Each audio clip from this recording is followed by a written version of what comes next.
본문의 순서는 권위 논쟁에 대한 이야기예요.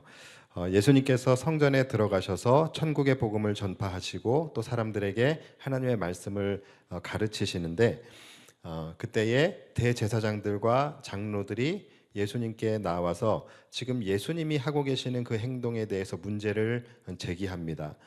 그들은 예수님에게 내가 무슨 권위로 이런 일을 하느냐, 또 누가 너에게 이러한 권위를 주었느냐, 이렇게 묻습니다.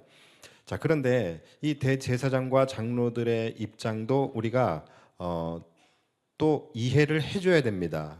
왜냐하면 이들의 입장에서는 그럴 수 있어요. 자, 만약에 여러분 누가 어떤 사람이 듣도 보도 못한 사람이 우리 새영광교회의 강단에 올라와서 막 설교를 해요.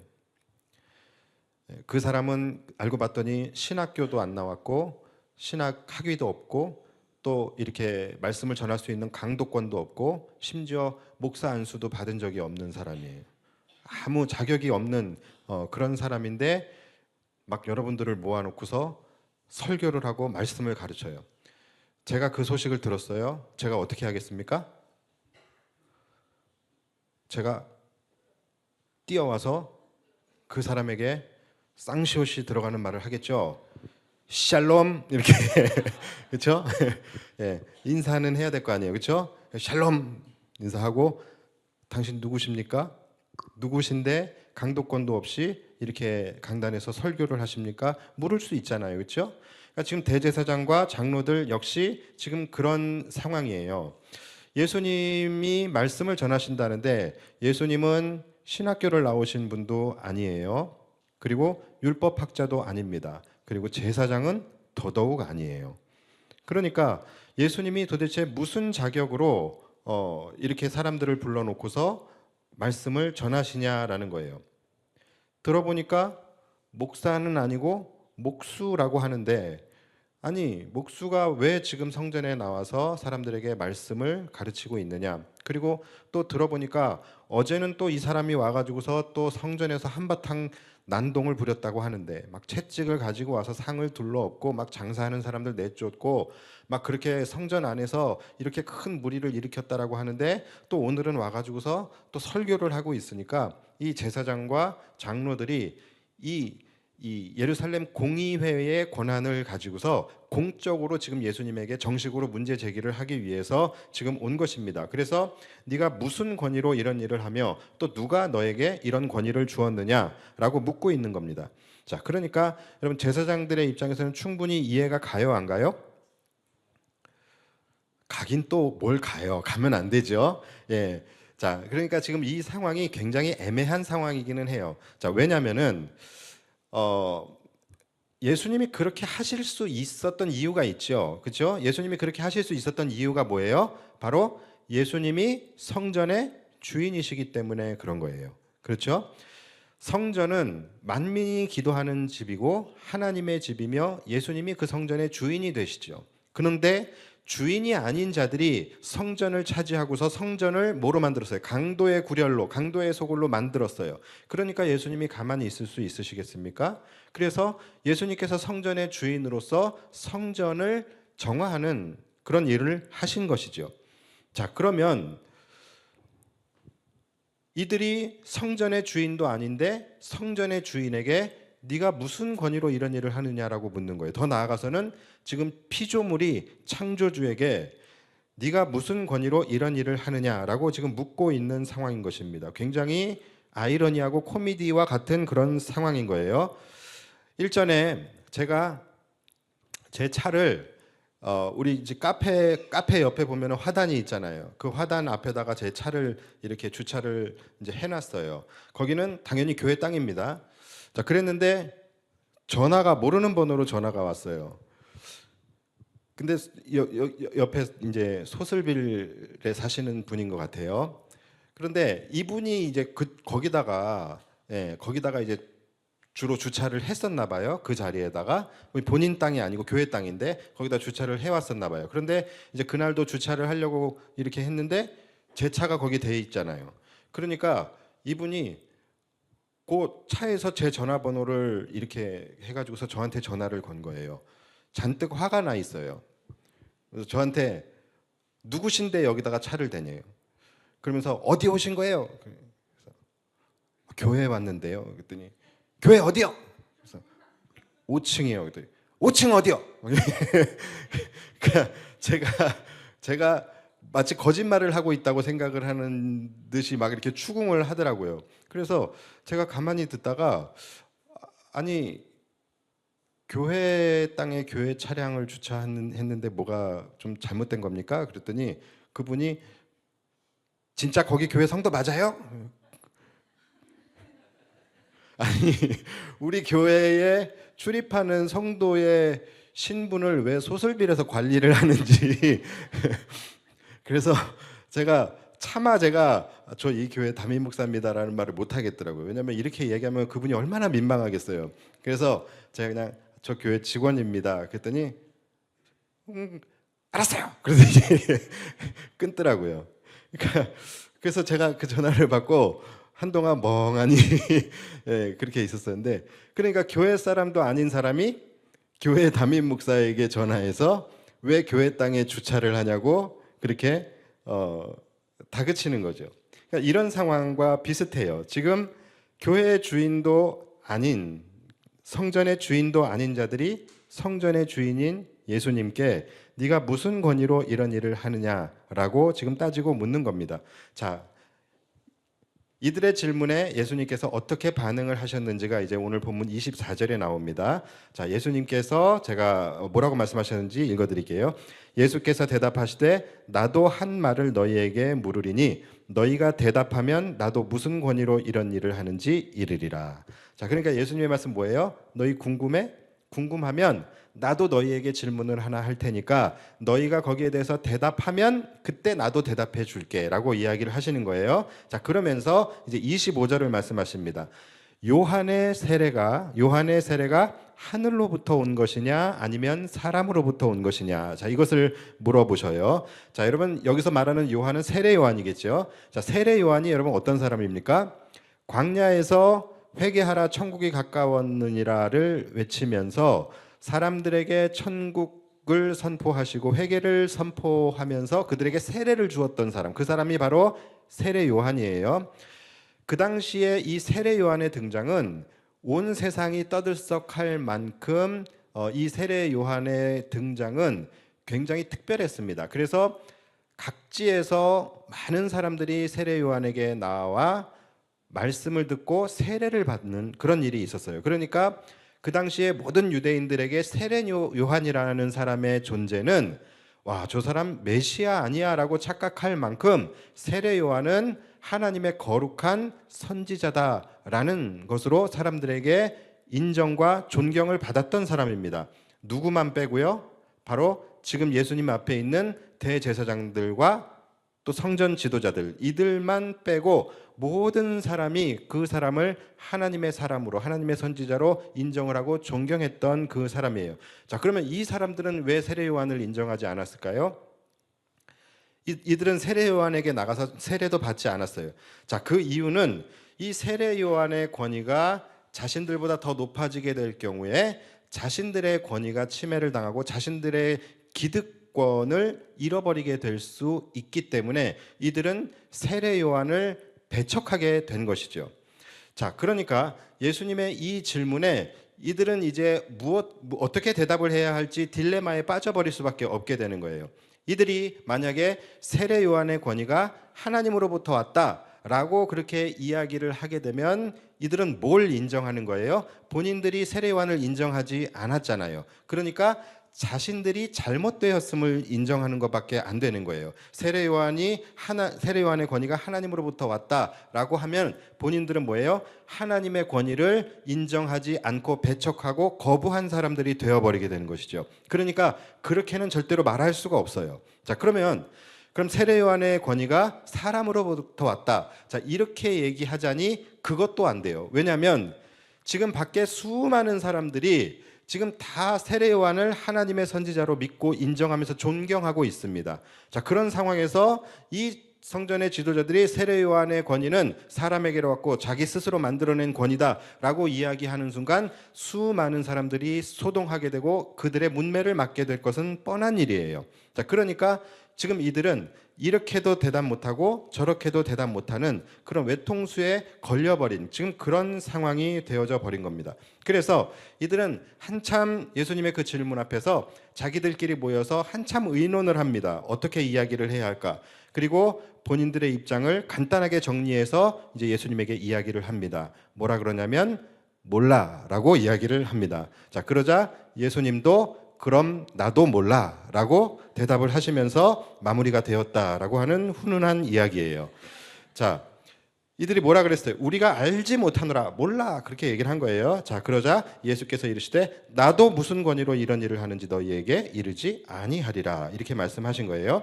자, 여러분, 이들이 예수님께 이렇게 질문을 했던 것은 예수님께 어떤 대답을 듣고 싶어서 이야기한 것이 아니에요. 이들은 예수님의 그 대답엔 사실 관심이 없습니다. 예수님이 어차피 무슨 대답을 하시든지 그거를 꼬투리 잡아서 이 사람들은 공적으로 예수님을 엮기 위해서 지금 이렇게 묻고 있는 거예요. 자기들끼리 무슨 말을 대답해야 될지 몰라서 의논했다라는 것도 이들이 세례 요한의 권위가 하늘로부터 왔다라는 것을 몰라서 의논한 것이 아니에요. 이들이 그렇게 의논을 했던 이유는 이들은 지금 세례 요한의 권위도 예수님의 권위도 인정하고 싶지 않았던 거예요. 그리고 인정해서도 안 되는 거예요. 이들이 세례 요한과 예수님의 권위가 하늘로부터 왔다라는 것을 인정하는 순간 어떻게 돼요? 자신들의 권위가 사라지게 되고 자신들의 기득권이 침해당하게 되어져 버리게 되는 것이죠. 그러니까 이들은 그렇게 하지를 못하는 것이죠. 자, 그런데 여러분, 이들에게, 이 성전 지도자들에게 주어진 권위는 어디로부터 온 것입니까? 이들의 권위는 사람으로부터 온 권위예요. 자, 그러니까 지금 어떤 상황이냐면 사람으로부터 온 권위가 하늘로부터 온 권위를 인정하지 않고 있는 거예요. 사람으로부터 온 권위가 하늘로부터 부어진 권위를 지금 거부하고 그것을 무너뜨리려고 하고 있는 것입니다. 인간이 만들어낸 권위를 가지고 하늘로부터 부어진 권위를 무너뜨리고 있는 거예요. 여러분, 이것이 얼마나 두려운 일인지 이들은 지금 알지 못하고 있는 거예요. 자, 그런데 여러분, 이러한 두려운 일들이 지금 우리가 살아가고 있는 우리의 삶 속에서도, 우리의 세상 속에서도 곳곳에서 너무나도 많이 일어나고 있는 일이라는 거예요. 여러분, 지금 이 시대를 한마디로 표현하면 바로 권위가 무너진 시대라고 할 수 있습니다.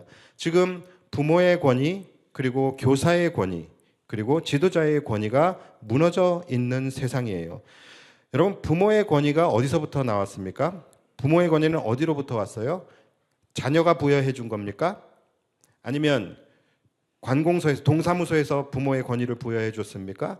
아니죠. 부모의 권위는 사람으로부터 주어진 것이 아니에요. 부모의 권위는 본인이 부모가 되는 순간 자연스럽게 주어지는 권위입니다. 다시 말해서 위로부터 부어지는 권위예요. 중요한 것은 왜 권위가 부어졌느냐라는 것입니다. 여러분, 여러분들 가운데 지금 대부분이 부모님이시죠? 자, 여러분들에게 부모의 권위를 하나님께서 왜 부어주셨을까요? 여러분들의 부모의 권위를 하나님이 왜 주셨어요? 여러분들의 자녀들이 바로 하나님의 자녀들이에요. 그리고 하나님의 자녀들을 여러분들에게 위탁하신 것입니다. 그래서 부모된 여러분들이 여러분들의 자녀들을 하나님의 자녀로서 믿음으로 잘 양육할 수 있도록 하나님께서 그분의 권위를 부모들인 여러분들에게 위임해 주신 것입니다. 그것이 부모의 권위예요. 자, 그래서 내 부모를 공경하라 라는 말씀도 여기에 연결지어서 해석이 돼야 되는 거예요.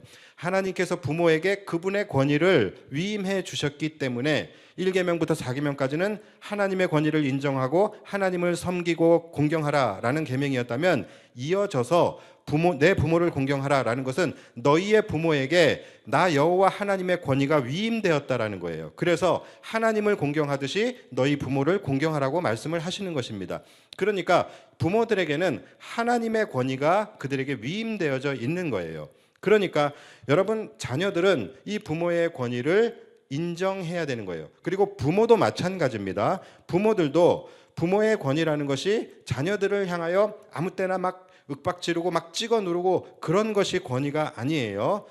부모의 권위란 정말로 그 권위가 하나님께서 위탁하신 그 자녀들을 위하여 하나님께서 위임하신 그 목적대로 사용되어질 때 그 권위가 합당한 정당성을 갖게 되는 것입니다.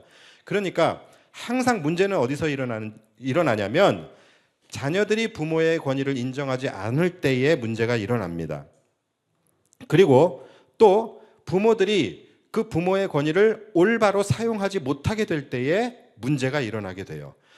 여러분, 권위에 대한 논쟁은 항상 이 두 가지 문제에서 비롯되게 되는 거예요. 선생님도 마찬가지예요. 교사의 권위도 마찬가지예요. 교사에도 분명한 권위가 있습니다.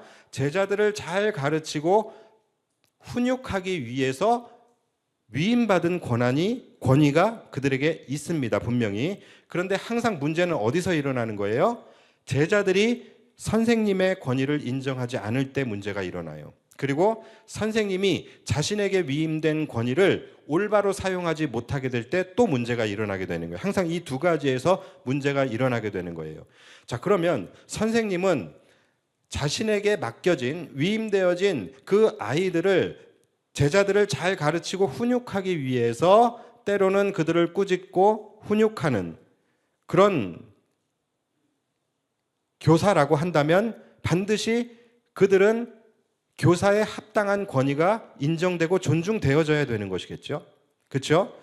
자, 그런데 여러분, 요즘 세상 어떻습니까? 요즘 세상은 스승의 권위를 인정하지 않습니다. 교사의 권위가 땅바닥에 떨어졌어요. 선생님들은 아이들을 위한다고 해도 아이들을 위해서 어떠한 말도 제대로 하지 못합니다. 왜요? 하면 걸어버리니까. 심지어 어린이집 같은 데서는요, 이것도 못한대요. 이것도 하면 걸린대요. 습도 못하는데 뭘 가르칩니까? 아무것도 하지 못하게 해놓고서 아이들은 가르치래. 교사의 권위는 전혀 인정해주지 않으면서 아이들은 가르치래요. 여러분, 이게 가능합니까? 부모도 마찬가지예요. 그러니까 요즘의 아이들의 인성이 여러분 올바로 자라날 수가 있겠습니까? 선생님에게 대들고 선생님을 때리고 부모에게 욕하고, 여러분, 이런 일들은 불과 얼마 전만 해도 신문에 날 일이었습니다. 천인공노할 일이에요. 그런데 요즘에는 너무나도 흔하게 전국 방방곡곡에서 너무나도 흔하게 일어나고 있어요. 이거는 너무나 당연한 결과입니다. 여러분, 권위가 무너지면 반드시 질서가 무너지게 되어져 있습니다. 여러분, 이게 어떤 현상입니까? 지금 자신들이 만들어낸 권위, 인권이라는 건 사람이 만든 권위입니다. 인권이라는 권위로 위로부터 부어진 권위를 무너뜨리려고 하는 현상인 거예요. 사람으로부터 나온 권위가 하늘로부터 주어진 권위를 무너뜨리는 거예요. 또한 반대의 경우도 있겠죠. 권위가 잘못 사용되어지는 예도 있을 거예요. 자, 권위가 합당한 정당성을 갖지 못한 채로 사용되어지고 행사되어지는 경우, 가장 대표적인 경우가 누굽니까? 바로 위정자들이에요. 정치인들입니다. 여러분, 위정자들의 권위는 어디서부터 온 것입니까? 나라를 위해서 일하라고, 나라를 위해서 더 열심히 일하고 국민들을 위해서, 백성들을 잘 보살피라고 국민들이 위임해 준 것이 이 권세자들, 위정자들의 권위예요. 그렇기 때문에 그 막강한 권위를 정치인들은 오직 나라를 위해서 국민들을 보살피는 데에만 사용해야 되는 것이죠.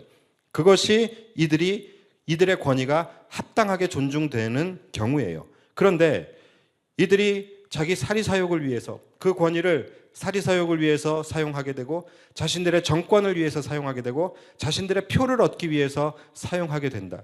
여러분, 그렇게 된다면 그 권위는 절대로 유효하지 않은, 정당성을 갖지 못하는 권위가 되는 것입니다. 여러분, 권위가 합당하지 못하게 사용되어지면 그 공동체는 반드시 부패합니다. 그래서 권력이 강해지면 반드시 부패하게 되는 거예요. 이렇게 이 세상이 지금 부패하고 상식이 무너져버리고 질서가 무너져버린 이유는 첫 번째, 정당한 권위를 인정해주지 않아서 질서가 무너졌기 때문입니다. 그리고 두 번째는 권위가 합당하게 사용되어지지 않아서 부패하게 되었기 때문이에요. 그래서 저는 이 시대가 정말로 올바로 서고 회복되기 위해서 가장 시급하게 이루어져야 하는 것은 바로 권위가 회복되는 것이라고 생각을 합니다. 올바른 권위는 인정되어져야 하고 정당하지 못한 권위는 척결되어져야 하는 것입니다. 여러분, 요즘 특히 소위 말하는 MZ세대들, 이 MZ세대들이요, 이 권위라는 것에 대해서 굉장히 예민하다 그래요. 이 권위라는 것이 이들에게는 굉장히 알러지 반응을 일으킬 만큼 이들이 싫어한다라고 해요. 그런데 여러분, 권위가 올바로 행사되지 않는 것, 권위를 올바로 사용하지 않는 권위주의가 잘못된 것이지, 권위 자체는 여러분 반드시 필요한 것입니다. 무조건 반드시 필요한 거예요. 부모의 권위가 무너지면 가정이 무너질 수밖에 없습니다. 교사의 권위가 무너지면 교육이 무너질 수밖에 없어요. 리더의 권위가 무너지면 공동체가 무너질 수밖에 없어요. 경찰의 권위가 무너지면 치안이 무너질 수밖에 없어요. 위정자들의 권위가 무너지면 나라가 무너질 수밖에 없어요. 아멘 할 때까지.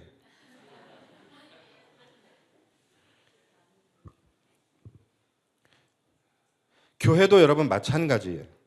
그리스도의 권위가 무너지면 교회가 무너질 수밖에 없습니다.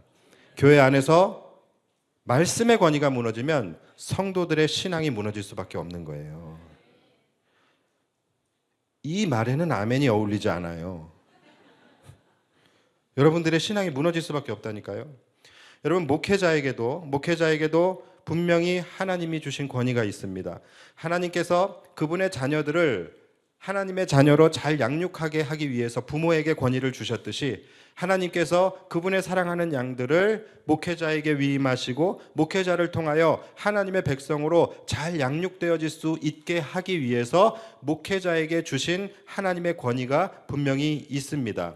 자, 그렇다면 성도들은 목회자의 권위를 인정할 수 있어야 하는 것이고, 또 목회자들은 오로지 성도들의 믿음을 온전케 하기 위해서만 주어진 권위를 사용할 수 있어야 되는 거예요. 그런데 이 두 가지가 다 무너져 버린 교회들이 너무나도 많아요. 성도들은요, 성도들의 생각 속에 목회자에게 권위 따위는 있어서는 안 된다라고 생각하시는 성도들이 많습니다. 목회자는 그저 가장 낮은 곳에서 성도들을 이해하고 사랑하고 우쭈쭈 하면서 품어주고, 그런 것이 목회자다. 목회자에게 권위 따위는 절대로 있어서는 안 된다라고 생각하시는 성도들이 너무나도 많이 있어요. 또 반면에 어떤 목회자는 너무나도 막강한 권위를 가지고 마치 제왕적 목회를 하는 그런 목회자들도 있습니다. 거의 하나님보다 더한 영향력을 가지고 있는 목회자들. 여러분, 제가 아까 말씀드렸지요. 권위가 인정되어지지 못했을 때, 권위가 무너졌을 때는 질서가 무너져 버리게 됩니다. 그리고 권위가 온전하고 합당하게 사용되지 못할 때는 반드시 그 조직은, 그 공동체는 부패하게 된다는 거예요. 이것은 교회도 마찬가지예요.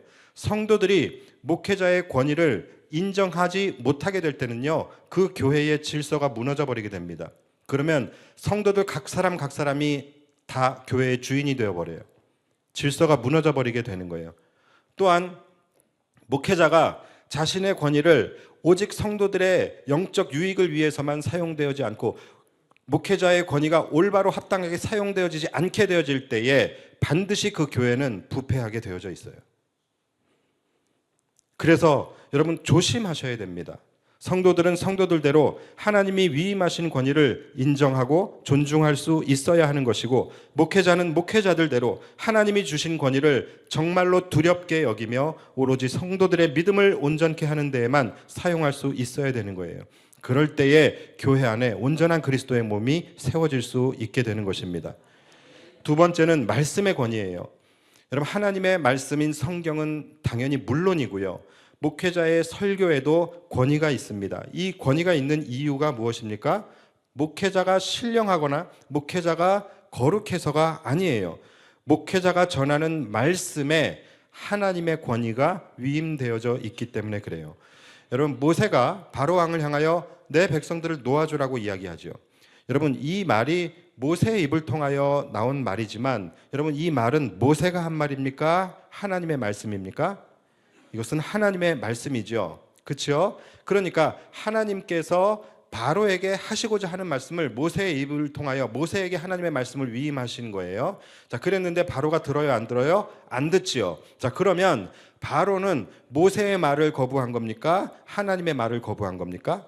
하나님의 말을 거부한 것이죠. 마찬가지예요. 여러분, 목회자가 이 강단에서 여러분들에게 드리는 하나님의 그 말씀을 여러분들이 존중하고 그것을 인정하고 하나님의 말씀으로 받아들여야 하는 그 이유가 목회자 자체의 어떤 영적 권위나 목회자 자체가 어떤 신령하고 거룩한 자여서가 아니라 하나님께서 성도들에게 주시고자 하시는 그 말씀을 목회자의 입을 통하여 말씀하게 하시고 그 일을 목회자에게 위임하셨기 때문에 그러는 거예요.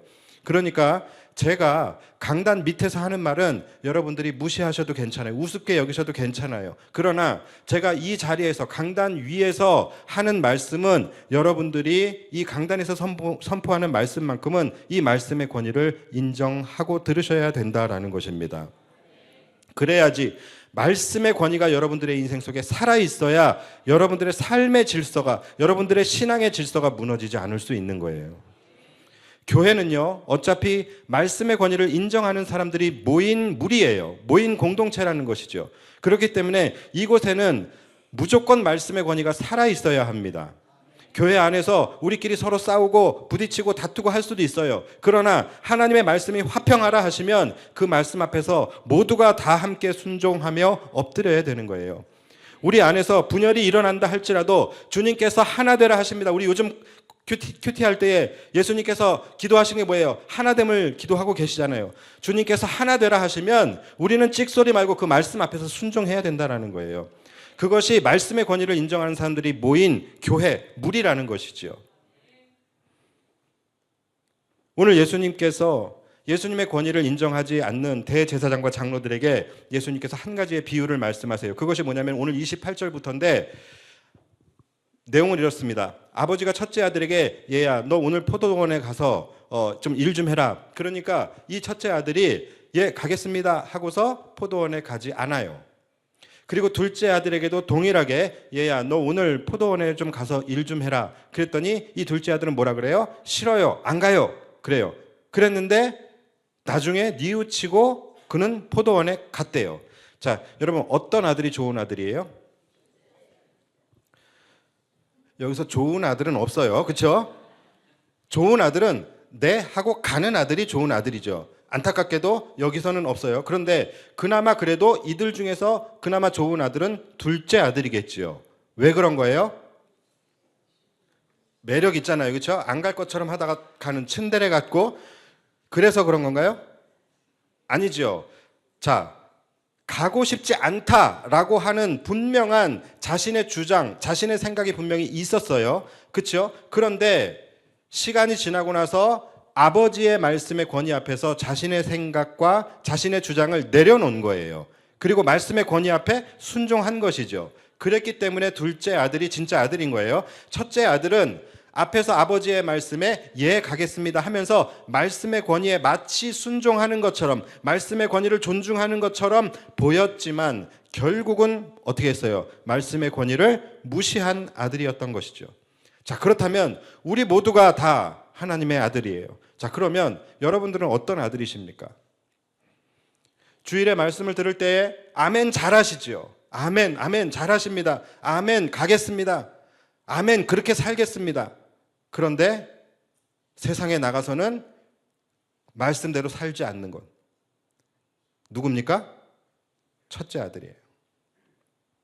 반면에 제가 포도원에 나가란 말은 안 하지만 금찬기에 나가란 말은 많이 하죠. 근데 제가 금찬기에 나가라면 여러분 금찬기에 나가셔야 합니다라고 이야기할 때마다 정말로 떨떠름한 표정으로 어떤 분은 저를 노려보면서 안 가, 너나 가세요 라고 하는 표정으로 앉아 계시는 분들 계셔요. 그런데 주중에 무슨 일이 있었는지 금요일에 나와서 앉아 있어요. 어떤 사람이에요? 둘째 아들이에요. 여러분들 모두가 다 첫째 아들 같지는 않아요. 어떤 분들은요, 제가 말만 하면 노려봐요.